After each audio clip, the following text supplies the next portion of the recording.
Hello everyone, I am Manu Kumar Nayak, lecturer in Mechanical Engineering from Government Polytechnic Haragarh. I welcome you all in this 34th lecture of Applied Mechanics lecture series. आज के इस video में हम घर्षण के friction के चौथे numerical which is 3.4 numerical 3.4 तीसरे चैप्टर का चौथा न्यूमेरिकल हम लोग देखने वाले हैं। तो क्वेश्चन पहले पढ़ देता हूँ, यदि आपको आंसर पता होगा तो आप वीडियो छोड़ भी सकते हैं। A force of 40 Newton pools a wait of 60 Newton up an inclined plane.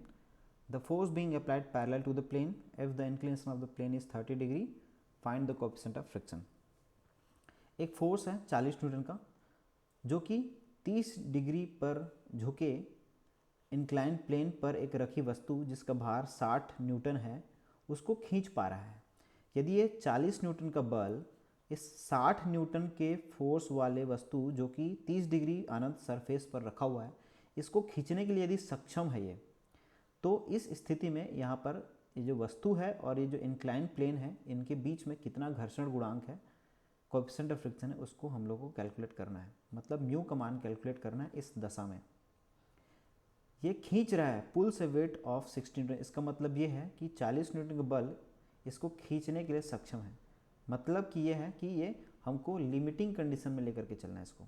मतलब कि 40 न्यूटन का जो है ठीक ऊपर की ओर खिसकाने के लिए अभी ठीक सफिशिएंट है। मतलब वो अभी 40 न्यूटन के जब मैं इसको ऊपर की ओर फोर्स लगाऊंगा तो ये ठीक ऊपर फिसलने की स्थिति में होगा, मतलब कि लिमिटिंग कंडीशन में होगा।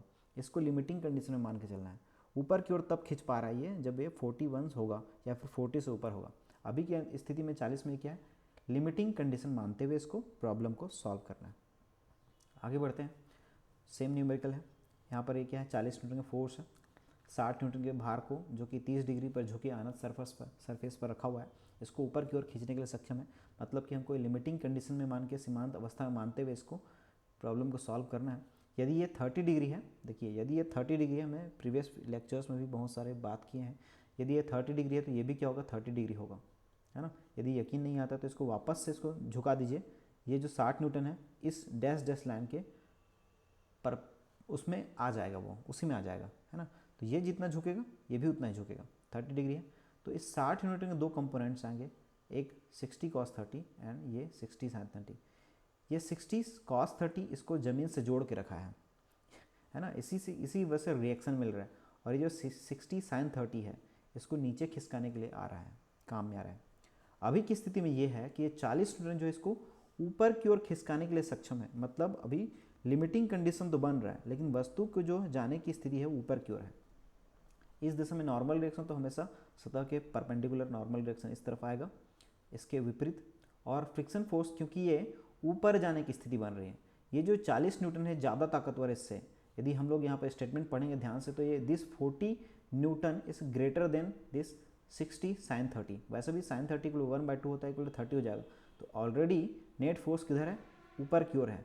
10 न्यूटन का नेट फोर्स ऊपर की ओर है तो जाहिर सी बात है फ्रिक्शन फोर्स नीचे की ओर आएगा। ठीक है, अब इसको मैं एक्स डायरेक्शन मान लेता हूँ, इसको वाई डायरेक्शन मान लेता हूँ, इंक्लाइन प्लेन को एक्स मान रहा हूँ मैं। तो ऐसी स्थिति में क्योंकि ये लिमिटिंग कंडीशन में, सीमांत अवस्था में, स्थिर अवस्था में है, ये इक्विलिब्रियम में है। और इक्विलिब्रियम में होता है तो क्या होता है, summation of F Y equal 0 होना चाहिए, summation of F X equal 0 होना चाहिए। From summation of F Y equal 0 at the limiting condition क्या होगा, वाई डायरेक्शन में देखेंगे तो नॉर्मल डायरेक्शन लग रहा है और 60 cos 30 लग रहा है। तो n इक्वल टू हो जाएगा 60 cos 30। ठीक है, अब from summation of F X equal 0, x direction में तीन फोर्सेस हैं, 40, 60 sin 30 और एफ मैक्सिमम। तो 40 इक्वल टू क्या हो जाएगा, एफ मैक्सिमम इक्वल क्या हो जाएगा, देख लीजिए आप।